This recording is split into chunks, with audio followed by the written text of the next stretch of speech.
Section 3.8, Exponential Growth and Decay. The equation dy dt equals ky is called the law of natural growth if k is positive, or the law of natural decay if k is negative. It is called a differential equation because it involves an unknown function y and its derivative dy dt. We have a theorem that the only solutions of this differential equation are the exponential functions y, where y equals y of 0 times e to the kt. We'll see this later on when we study more differential equations. So then we define this k to be the relative growth rate, where if p is the size of a population at time t, then k is 1 over p times dp dt. It's the growth rate divided by population, and we're going to just use this relative growth rate in a couple different problems.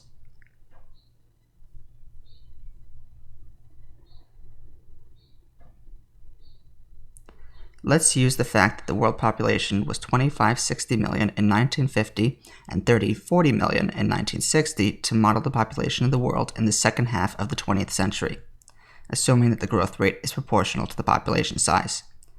Then we can find the relative growth rate, and we can use the model to estimate the world population in 1993 and to predict the population in the year 2020. So if we let t be the number of years since 1950, so we'll start at 1950 at t equals 0.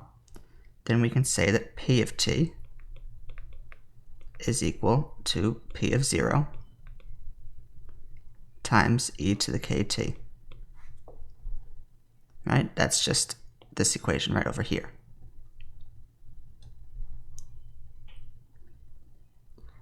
So then we know that p of 0 is the population in 1950, because that's times 0 where we're starting. So that means this is 2560 times e to the kt. So our model will be complete if we could figure out what the relative growth rate k is. And then we just have it in terms of t. So we'll use the fact that it was 3040 million in 1960. So that's 10 years since 1950. So that's p of 10. So p of 10 is 2560 e to the 10 times k, because it's year 10. And we know that that equals 3040. So now we have an equation that we can use to solve for k, the relative growth rate. So k must equal 1 over 10 times ln of 3040 over 2560. We just divide by 2560, take natural log of both sides, and divide by 10. Using a calculator, we see that that's about 0.017185, which is a growth rate of about 1.7% per year. And it makes sense that it's per year because notice there's a derivative involved in the calculation of k. Okay, so now we have a model p of t equal to 2560 times, instead of e to the k, we know what k is, so we plug it in, 0.017185 times t. So now we want to know the world population in 1993. So that's 43 years since 1950. So that's p of 43. So that's 2560 times e to the 0.017185 times 43, which is about 5360 million, 5,360 million.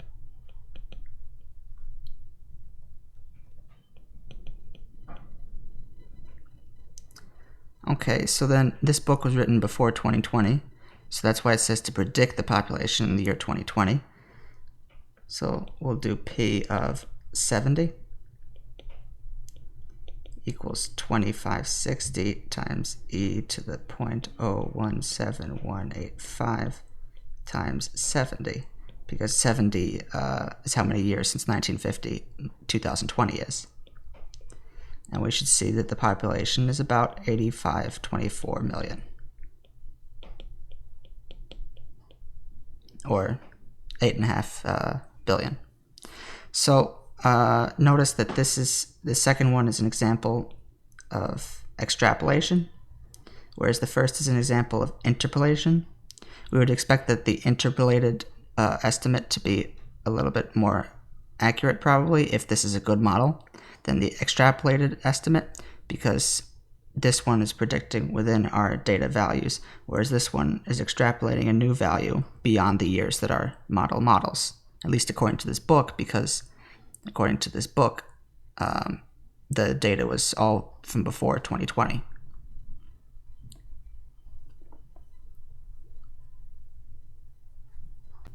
If m of t is the mass remaining from an initial mass m0 of a substance after time t, then the relative decay rate is minus 1 over m dm dt.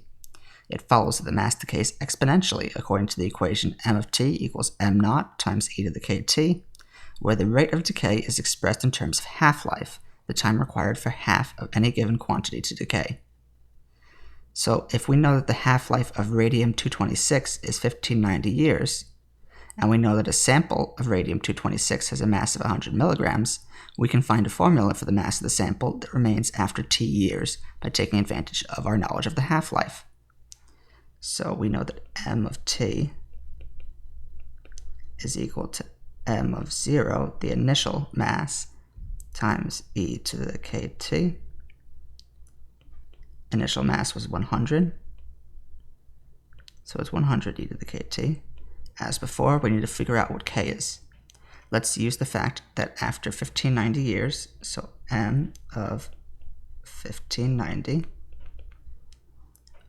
will be 100 e to the 1590 times k, because we want to solve for k, and we're plugging in for t. So we know that that's half-life, so there will be half as much left, so there will be half of our original amount, 100, left at that point, because that's our first half-life since time 0. So then we divide both sides by 100. We get that e to the 1590k is equal to 1/2. So that means that 1590k, if we take the natural log of both sides, is equal to the natural log of 1/2. That's the natural log of 1 minus the natural log of 2 using laws of logarithms. The natural log of 1 is 0, so this is just minus ln 2.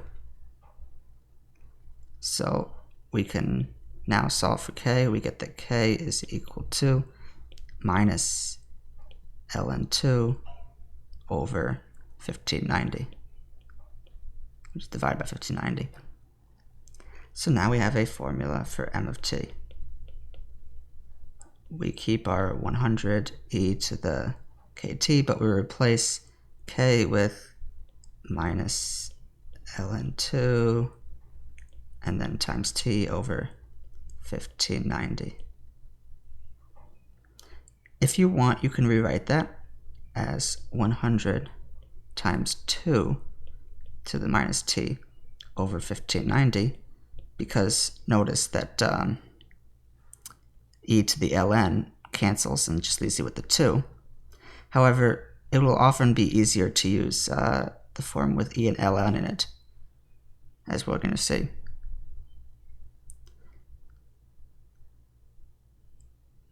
Let's find the mass after 1,000 years, correct to the nearest milligram. So we'll do m of 1,000.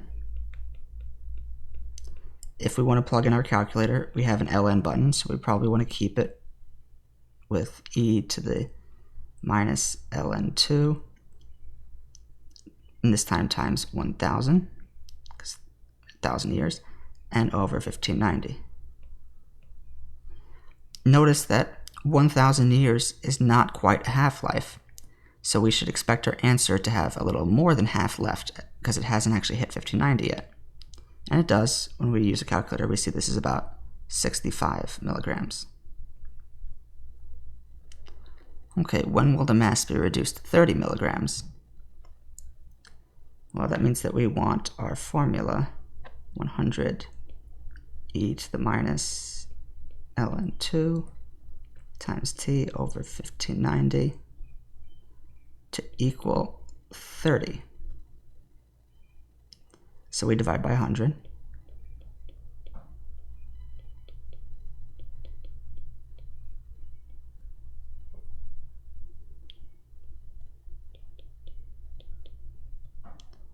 And then we take the natural log of both sides.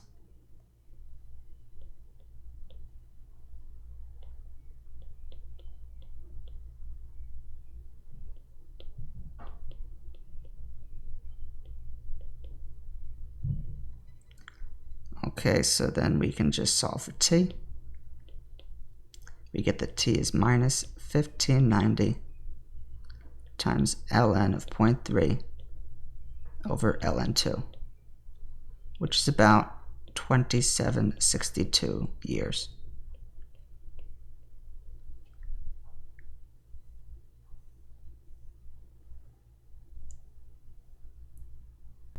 Newton's law of cooling can be represented as a differential equation, dt dt, well, now we've got capital and lowercase, which equals k times t minus ts, where t is the temperature of the object times t, and ts is the temperature of the surroundings. The exponential function, y equals y of 0 e to the kt, is a solution to this differential equation when y equals t minus ts. A bottle of soda pop at room temperature, 72 degrees Fahrenheit, is placed in a refrigerator where the temperature is 44 degrees Fahrenheit. After half an hour, the soda pop is cooled to 61 degrees Fahrenheit. What is the temperature of the soda pop after another half hour? So let's see if we can find a model for this situation. We know that y is equal to t minus ts, and in this case, it says that the refrigerator has a temperature of 44 degrees, so that means that ts is 44 degrees. Okay, so that means y of 0, which is equal to the temperature at 0 minus 44, is equal to 72, because we're starting with the soda at room temperature. So our initial y value is 72 minus 44, which is 28.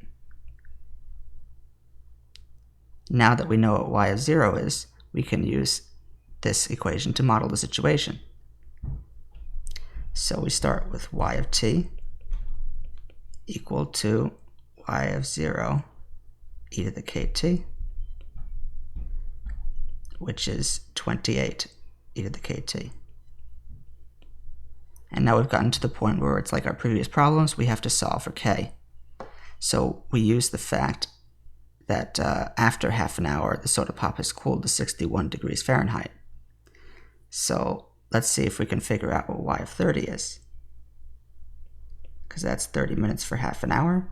So that'll be the temperature at 30 minus 44, which is 61, as they told us, minus 44. So the initial y value is 17. Sorry, not the initial y value. The y value after 30 minutes is 17. The initial y value is 28. So we know that 28 e to the 30k is equal to 17. That means that if we take we divide by 28 on both sides, we get e to the 30k is equal to 17 over 28. So then we take the natural log of both sides and we divide by 30, and we get that k is equal to ln of 17 over 28 over 30, which is roughly minus 0.01663. So now we have a formula for y of t. It's equal to 28 times e to the minus 0.01663t. Okay, we want just the temperature though. So we need a formula for t. So we use our formula for y. We know that y is t minus 44.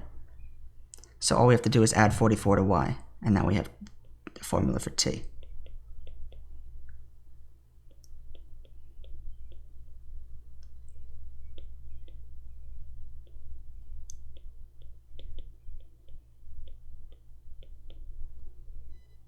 Okay, so then this should make sense too, because this thing is decreasing.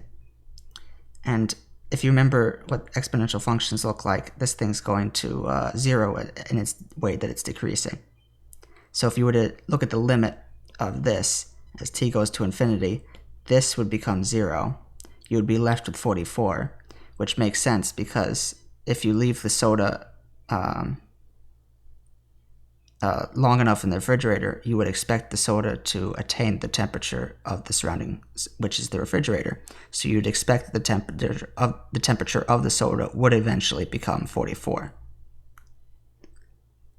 Okay, now we wanted to know the temperature of the soda pop after another half hour. So we know after half an hour it was 61. After another, that's 60 minutes. So that's 44 plus 28 e to this mess times 60, which is about 54.3. So we could say, how about 54 degrees Fahrenheit is what the temperature will be after another half hour.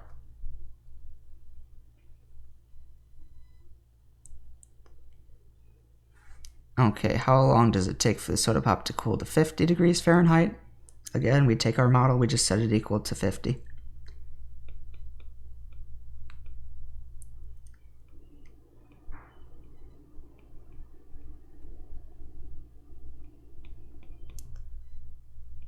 Okay, so let's solve for t. We subtract 44 and divide by 28.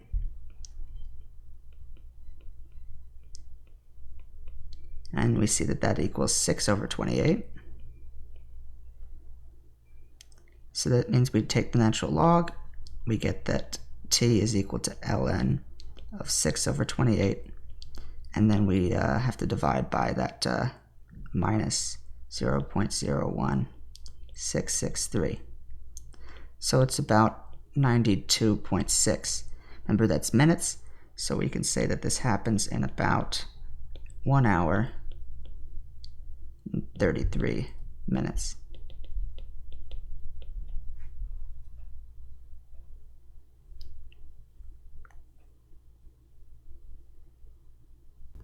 In general, if an amount A0 is invested at an interest rate R, then after t years it is worth A0 times 1 plus R to the t.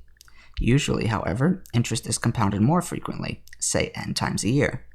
Then in each compounding period, the interest rate is R over n, and there are nt compounding periods in t years, so the value of the investment is A0 times 1 plus R over n to the nt.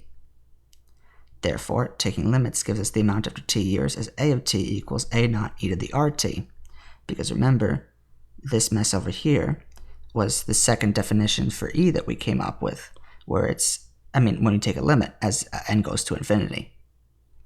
So this becomes e to the RT. And that's when interest is continuously compounded, as opposed to annually compounded.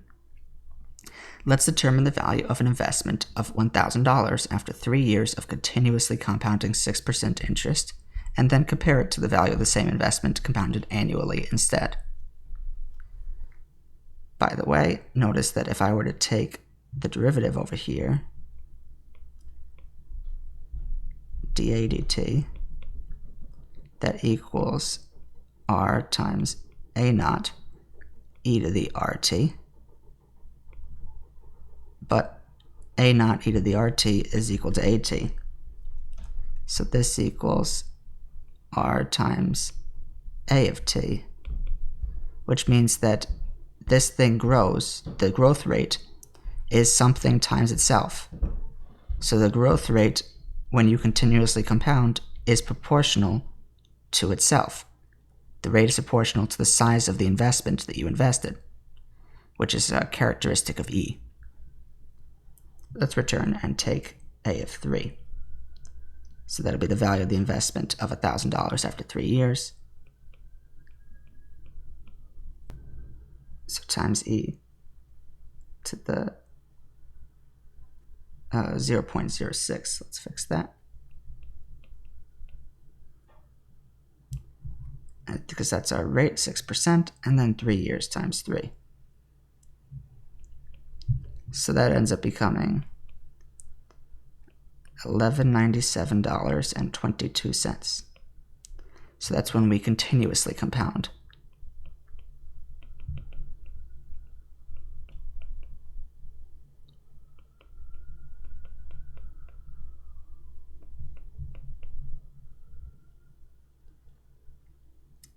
We want to know the value of the same investment compounded annually.